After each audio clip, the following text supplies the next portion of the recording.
शांति।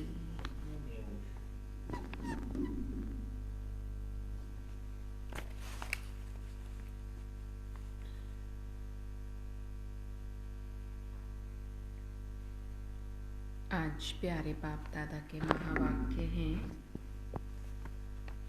आज 10 अप्रैल बाबा ने आज कहा, मीठे बच्चे श्रेष्ठ बनने के लिए सदा श्रीमत पर चलते रहो।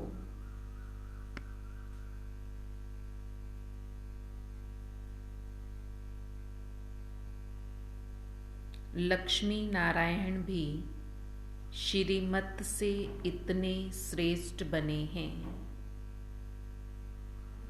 मीठे बच्चे श्रेष्ठ बनने के लिए सदा श्रीमत पर चलते रहो।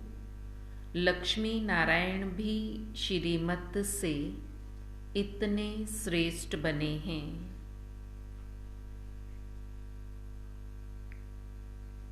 आज का प्रश्न है,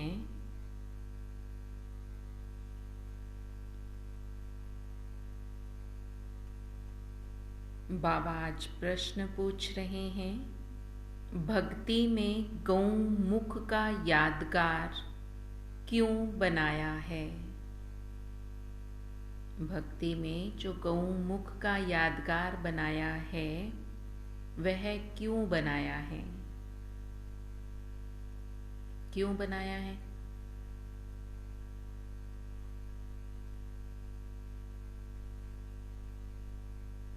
क्यों बनाया है? क्योंकि बाबा ने माताओं को मिलकर ही कलश रखे हैं। क्यों बनाया है?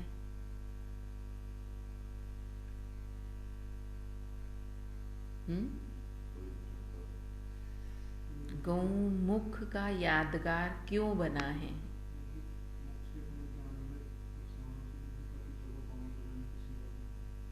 गौ माना ही फीमेल, गौ माता कहते हैं ना।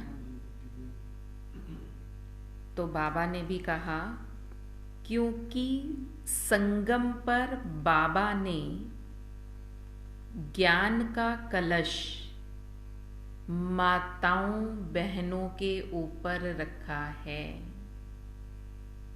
क्योंकि संगम पर बाबा ने ज्ञान का कलश माताओं पर बहनों पर रखा है।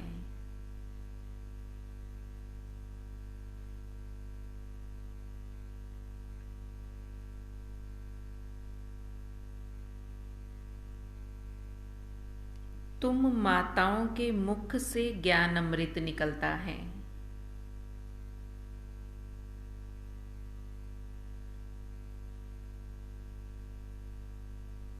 जिससे पावन सब पावन बन जाते हैं। तुम माताओं के मुख से ज्ञान अमृत निकलता है, जिससे सब पावन हो जाते हैं।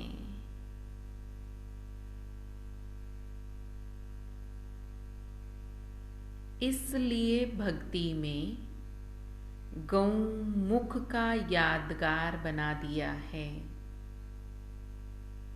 इसलिए फिर भक्ति में गौमुख का यादगार बना दिया है।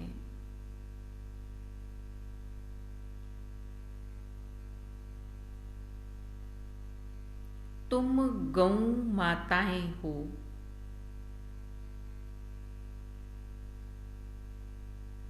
कौन सी गौ माताएं हो?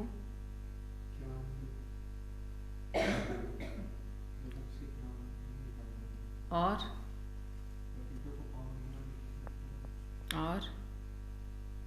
कौन सी गौ माताएं हो? एक विशेष गाय गाई हुई है ना, कामधेनु। बाबा कहते हैं, आप वो कामधेनु गाय क्या करती है?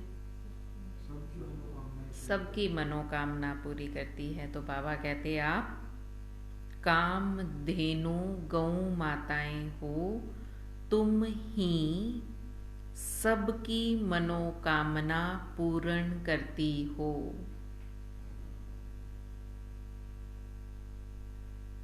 इसलिए यादगार बने हुए हैं। तुम कामधेनु गौ माताएं हो, इसलिए बाबा कहते तुम सबकी मनोकामना पूर्ण करती हो, इसीलिए यादगार बने हुए हैं।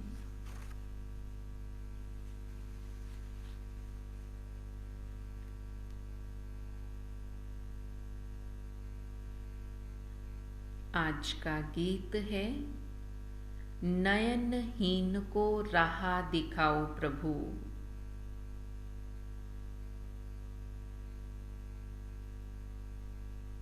ओम शांति। बच्चों ने गीत सुना। भक्ति मार्ग वाले बच्चे बाप को पुकारते हैं कि हम जो नयनहीन बुद्धिहीन बन गए हैं, हमें राह बताओ। हे प्रभु जी याद करते हैं अपने बाप को।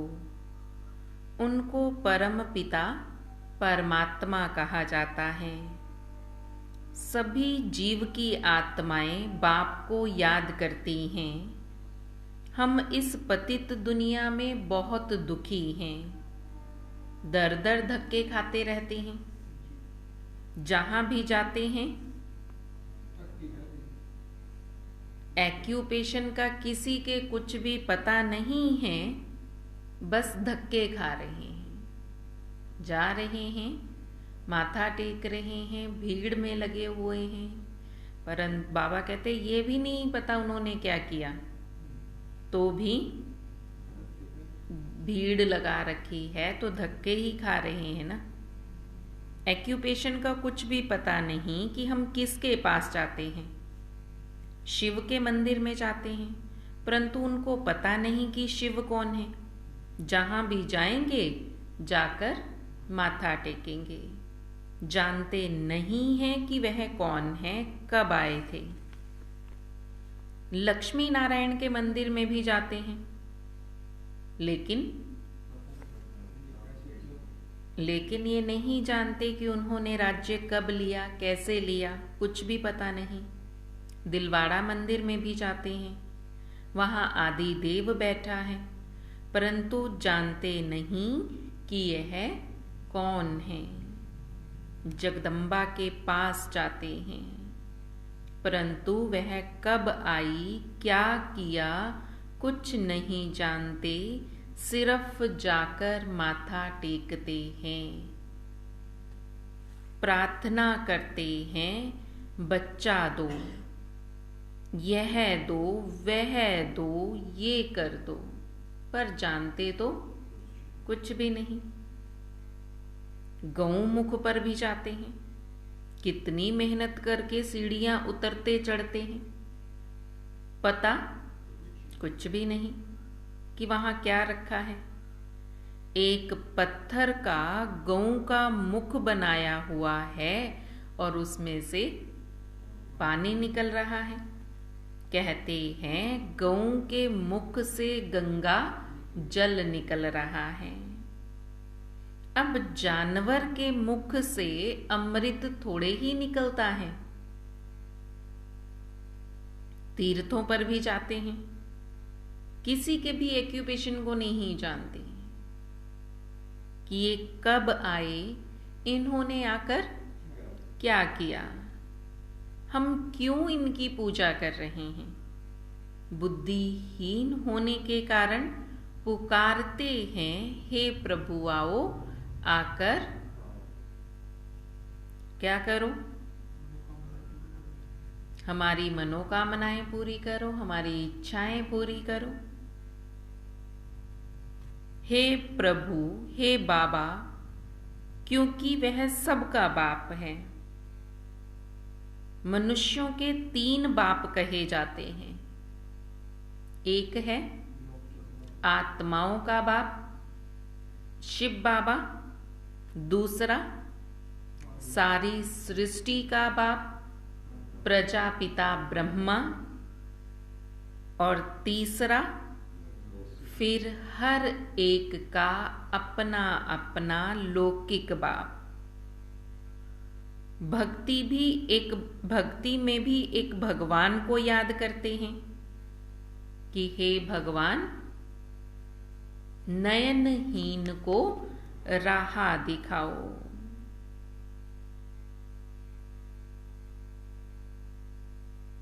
अब सब राह भटक गए हैं, तब तो बुला रहे हैं ना।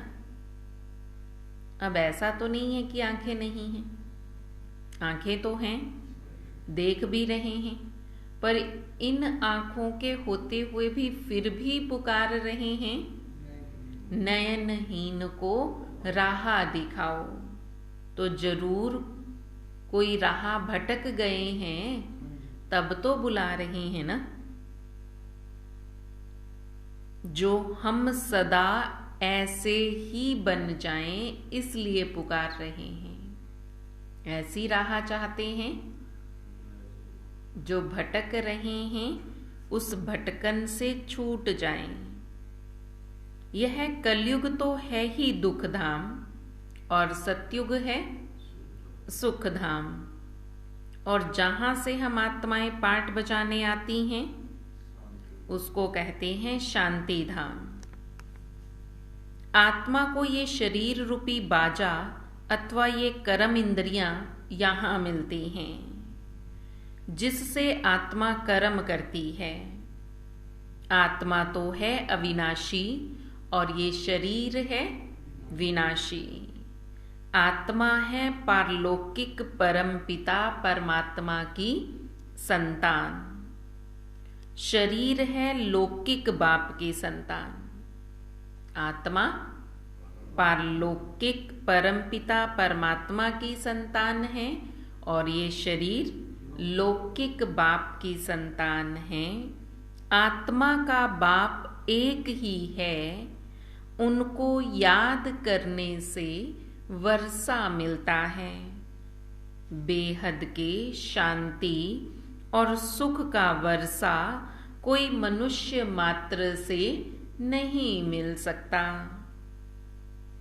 चाहे कोई भी हो, चाहे ब्रह्मा विष्णु शंकर हो, उनसे भी वर्षा नहीं मिल सकता।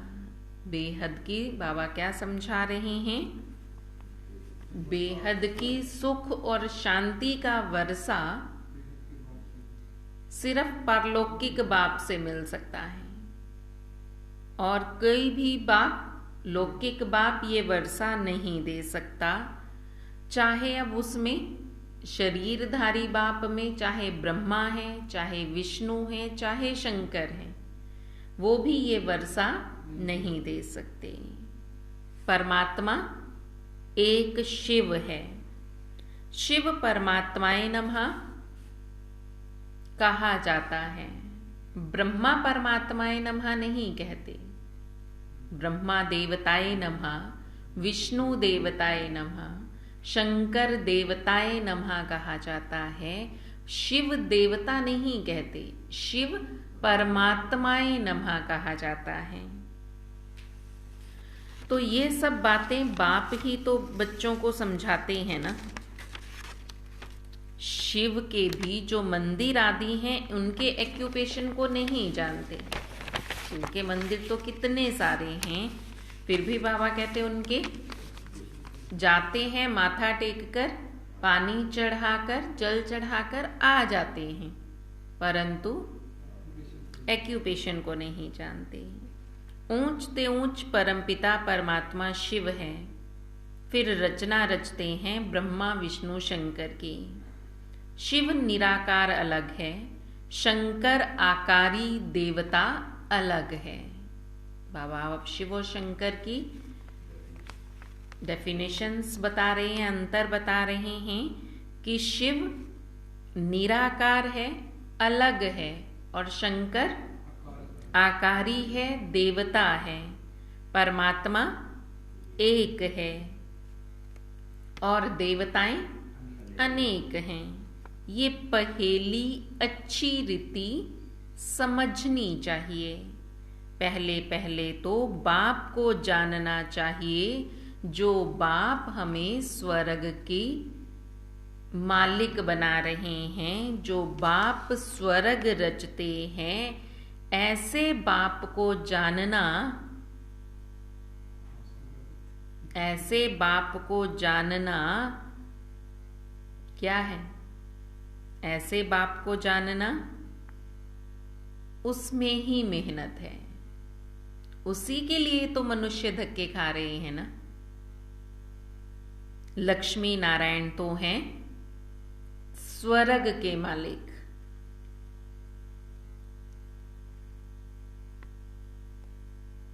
यहां तो कोई भी मनुष्यों की गति सदगति नहीं कर सकते, तो स्वर्ग का मालिक कैसे बनाएंगे? वहां तो सदैव सुख ही सुख है, और यहां सभी दुखी हैं। ये दुनिया ही पतित है। सतयुग में भारत पवित्र गृहस्थ आश्रम था। यथा राजा रानी तथा प्रजा सब पावन थे। पतित को पावन बनाने वाला एक ही परम पिता परमात्मा है। राधे कृष्ण सतयुग के प्रिंसेस हैं, जो स्वयंवर के बाद लक्ष्मी नारायण बनते हैं। स्वर्ग को कहा जाता है शिवालय।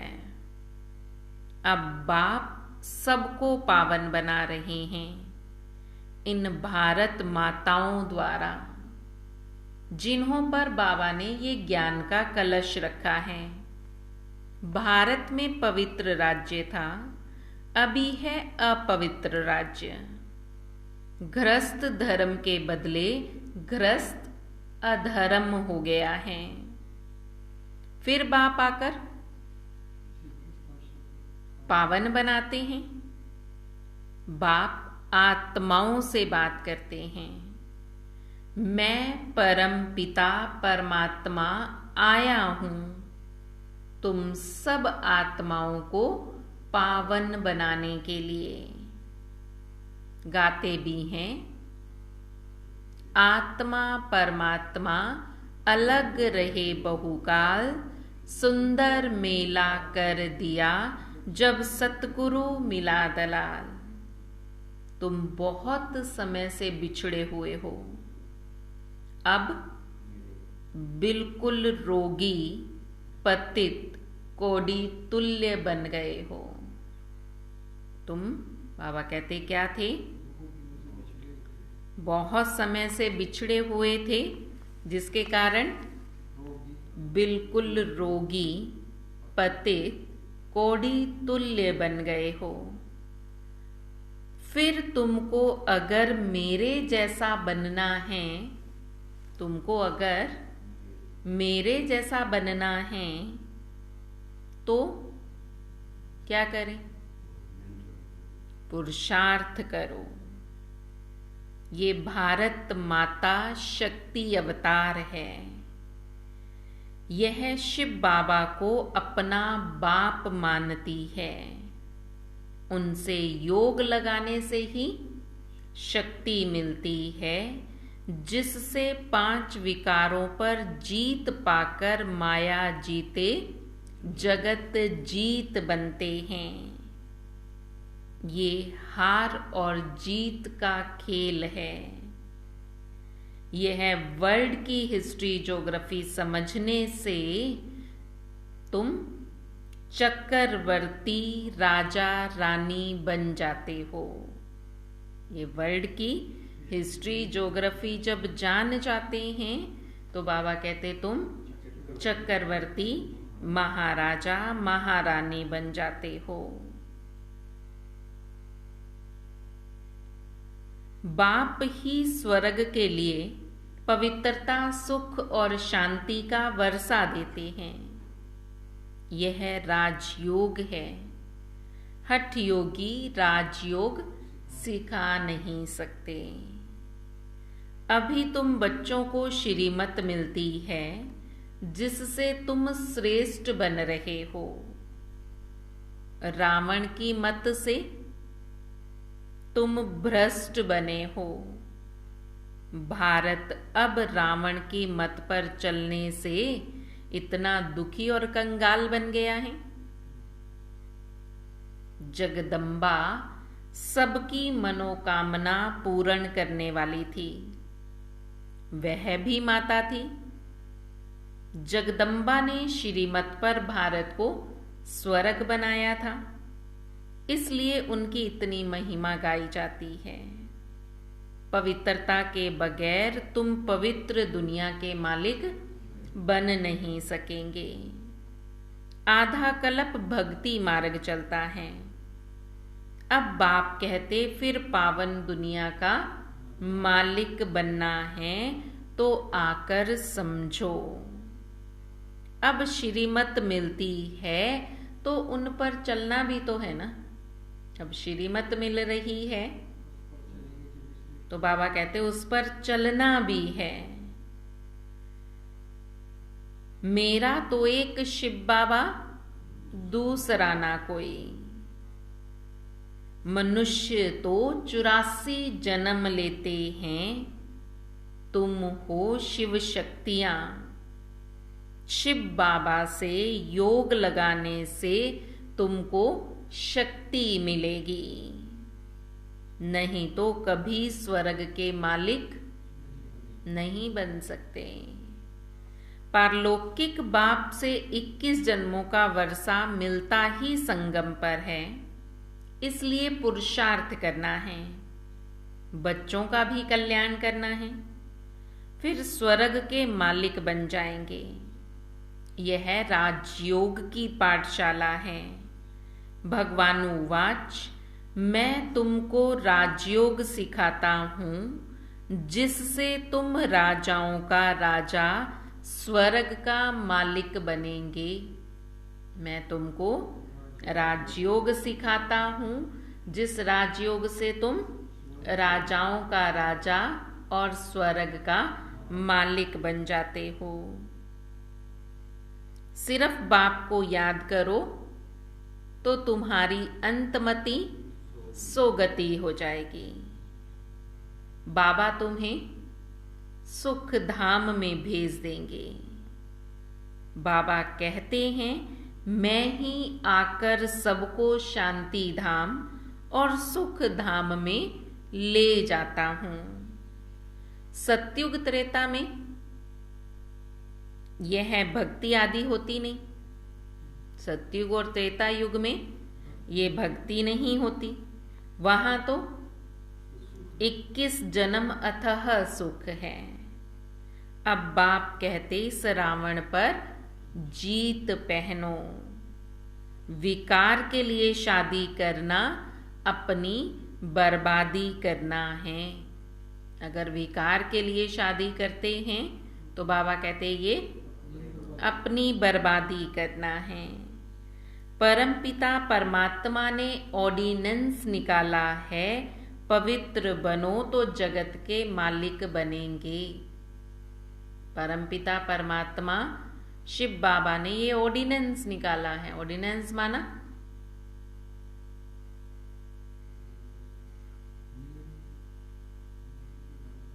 नियम कहो या फिर शर्त कहो, वायदा कहो, करा रहे हैं। बाबा कहते क्या ऑर्डिनेंस निकाला है? नियम निकाला है, पवित्र बनो तो जगत का मालिक बनेंगे। आदेश, ऑर्डिनेंस माना आदेश। बाबा ने ये आदेश दे रहे हैं। आदेश निकाला है कि पवित्र बनो तो जगत का मालिक बनेंगे।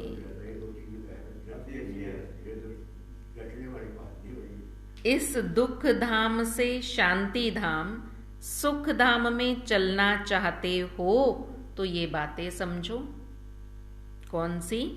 इस दुख धाम से शांति धाम और सुख धाम में चलना चाहते हो तो यह बातें समझो। तुम जानते हो सिवाय बाप के कोई भी मनुष्य को भगवान कहना ये रॉन्ग है। बाबा के सिवाय किसी भी मनुष्य को भगवान कहना रॉन्ग है। भगवान तो भगवान कहते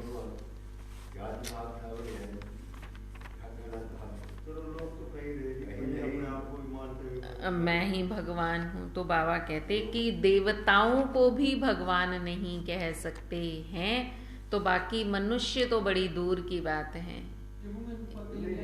मनुष्यों को भी भगवान मानने लग पड़ते हैं। एक ही है, तभी तो बाबा को इतनी मेहनत करनी पड़ी, नहीं तो बाबा को इतनी मेहनत करने की क्या जरूरत थी।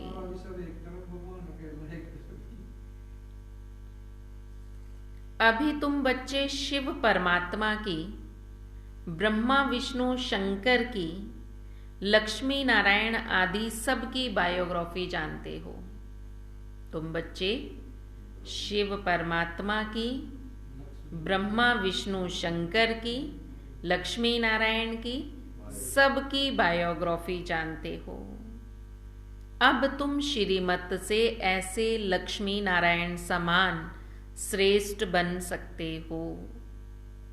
अब तुम श्रीमत पर लक्ष्मी नारायण के समान श्रेष्ठ बन सकते हो। पवित्र तो जरूर बनना है। परमपिता परमात्मा की श्रीमत पर एक बाप को याद करते रहेंगे और पवित्र बनेंगे तो 21 जन्मों का राज्य भाग्य मिल जाएगा। बाबा की मत पर चलकर एक बाबा को याद करेंगे, पवित्र बनेंगे तो 21 जन्मों का राज्य भाग्य मिल जाएगा। कितनी सहज बात है। ये समझने से तुम भक्ति मार्ग के धक्कों से, रोने पीटने से 21 जन्मों के लिए छूट जाओगे। क्या कह रही हैं बाबा?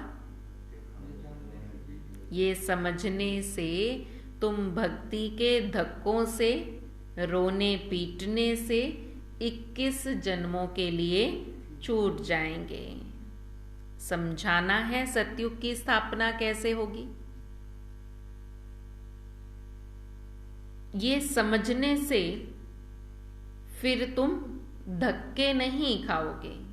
ये बातें जब समझ जाओगे, बाबा कहते फिर धक्के नहीं खाएंगे।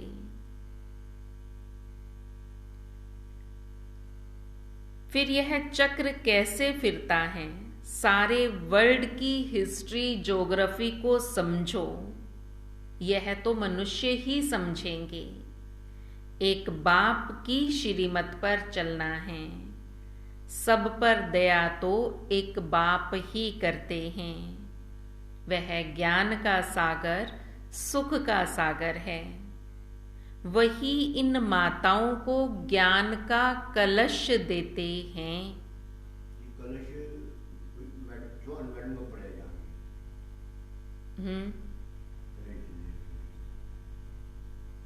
वह ज्ञान का सागर, सुख का सागर है।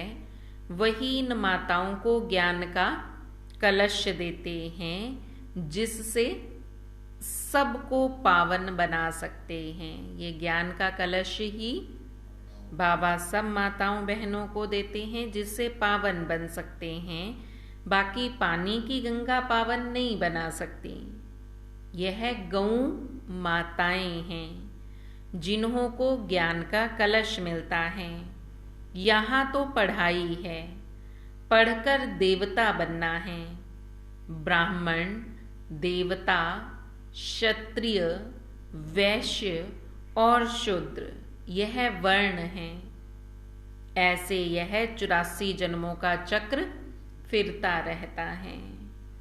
इस चक्र को जानने से तुम चक्रवर्ती राजा रानी बन सकते हो। जब तुम इस चक्र को जान लोगे, इस चक्र को जानने से तुम चक्रवर्ती राजा रानी बन सकते हो।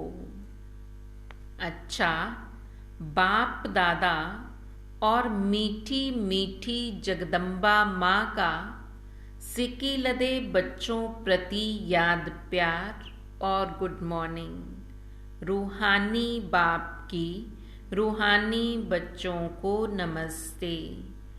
हम रूहानी बच्चों की रूहानी बाप दादा को दिल व जान सिक व प्रेम से नमस्ते नमस्ते नमस्ते जी।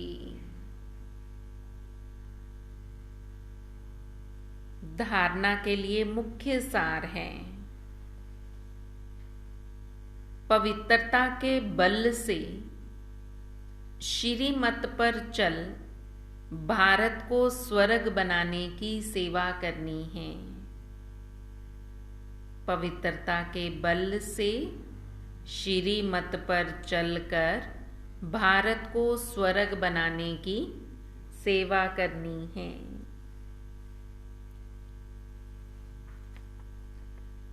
सबको एक बाप का ऑर्डिनेंस सुनाना है। पवित्र बनो तो पवित्र दुनिया के मालिक बनेंगे।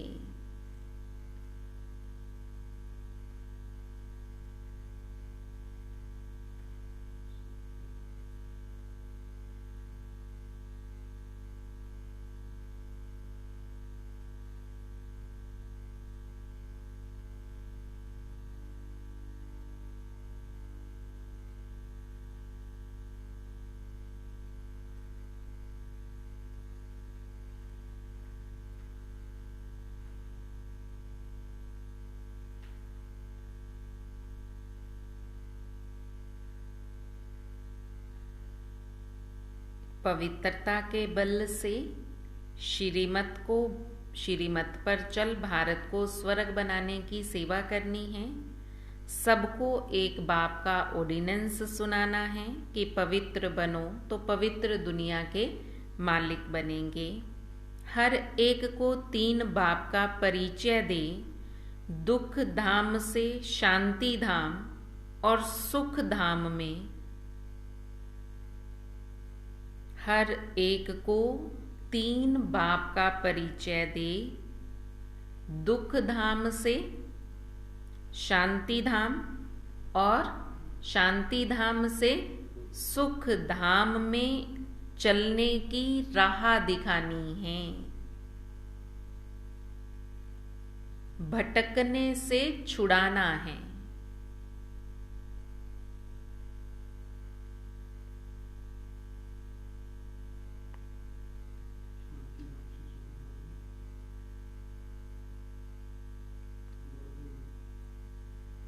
दुख धाम से शांति धाम और सुख धाम में चलने की राह दिखानी है। भटकने से छुड़ाना है।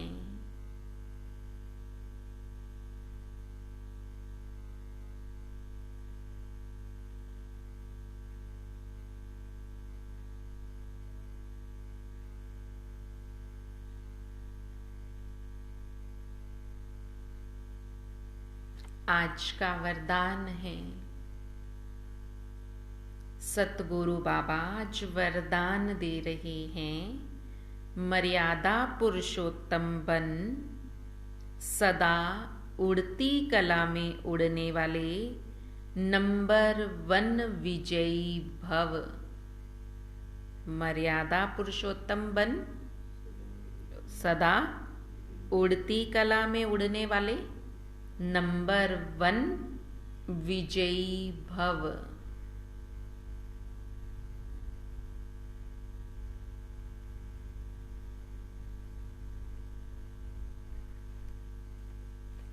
नंबर 1 की निशानी है। हर बात में विन करने वाले।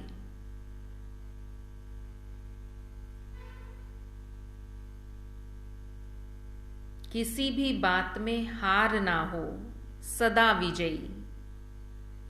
यदि चलते चलते कभी हार होती है तो उसका कारण है मर्यादाओं में नीचे ऊपर होना। लेकिन यह संगम युग है, मर्यादा पुरुषोत्तम बनने का युग।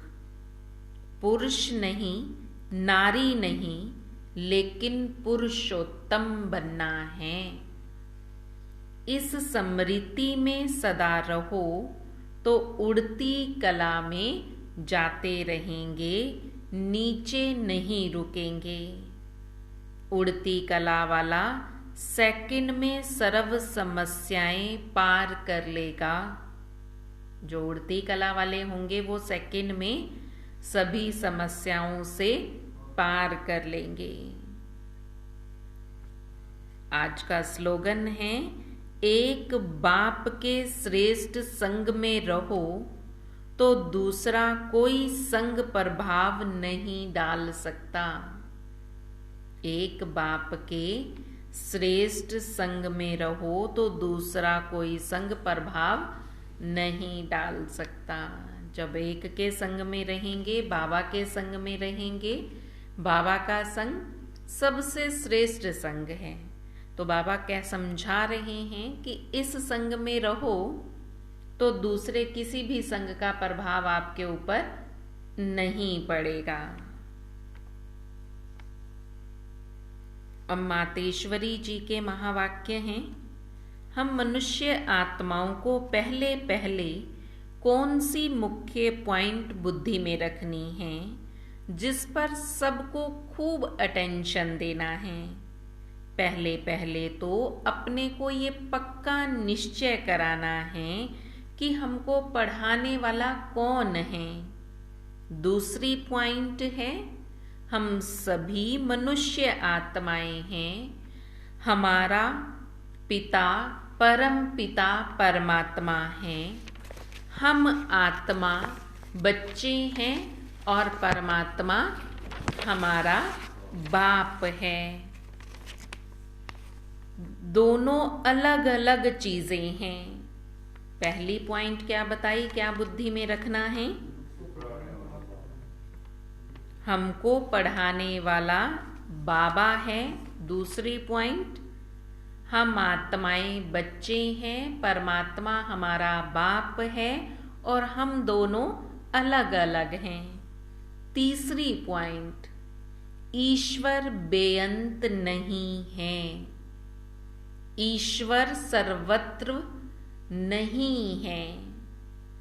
अब यही नॉलेज बुद्धि में रखनी है, इसलिए अपनी नॉलेज औरों से न्यारी है। बाबा कहते हैं अब यही बातें याद रखो। क्यों याद रखो?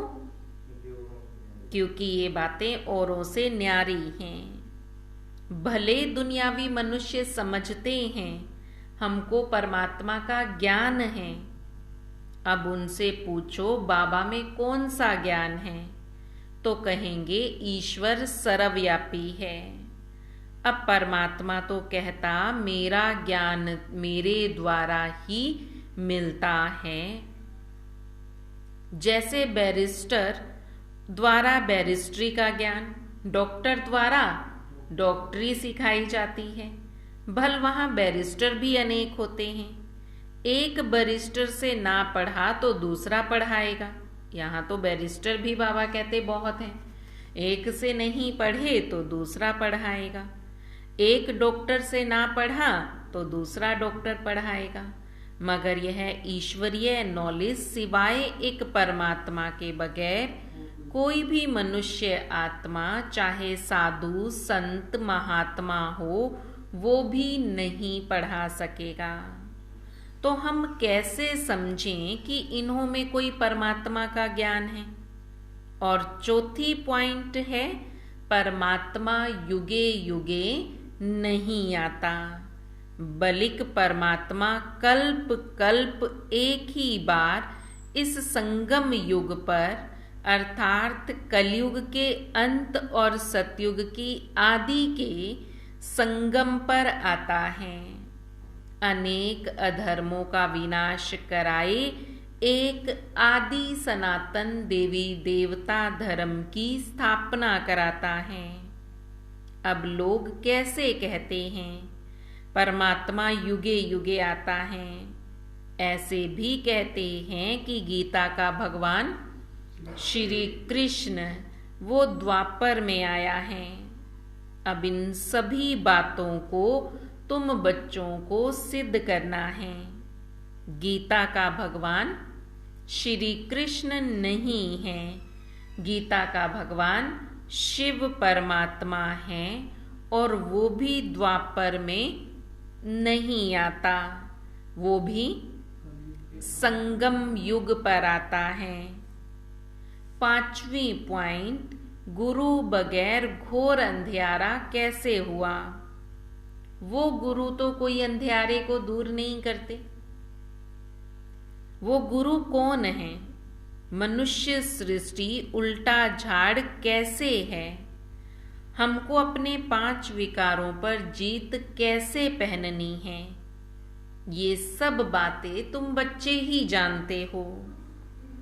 6ठी पॉइंट, हम वही पांडव योद्धा हैं जिसके साथ साक्षात परमात्मा है, उसी तरफ ही जीत है।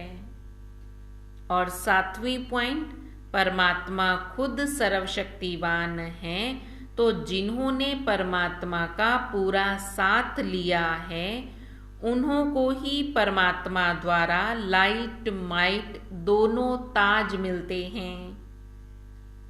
अब ये सभी बातें बुद्धि में रखना, इसी को ही ज्ञान कहा जाता है।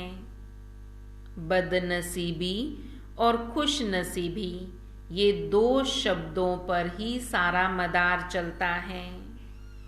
ये तो हम जानते हैं, खुश नसीब बनाने वाला परमात्मा है और बदनसीब बनाने वाला खुद मनुष्य है।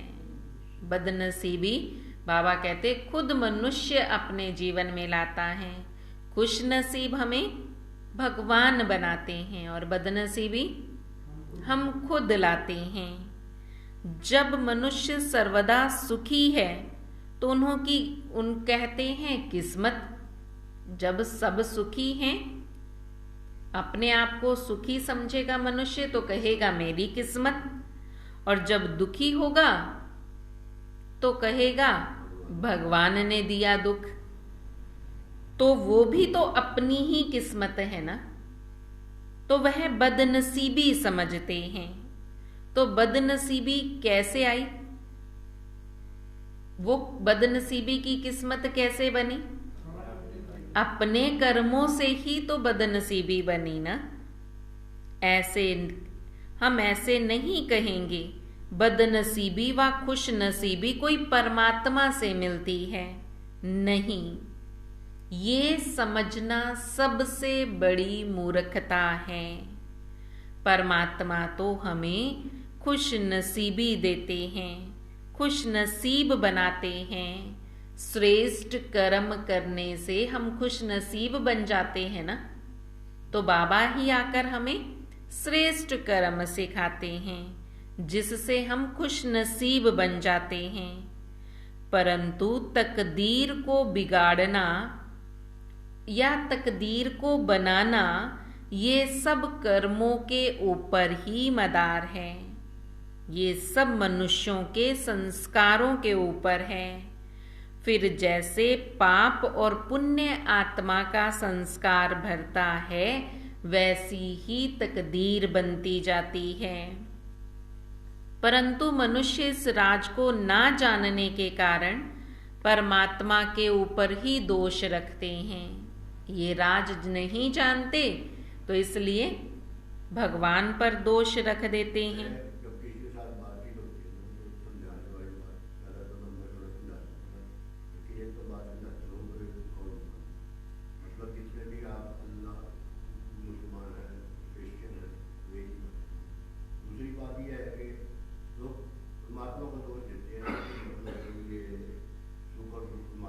अरे भाई आपका बाप आप कितने बुरे हो, आपका बाप ये नहीं करता कि आपको मतलब दुख दे, तो उसको तो हमारा सर्वश्रेष्ठ बाप है, सबका बाप है, तो मतलब वो कैसे मतलब हमें दुख देगा। तो बाबा भी यही समझा रहे हैं कि सब मनुष्यों के संस्कारों के ऊपर है सुख मिलना या दुख मिलना।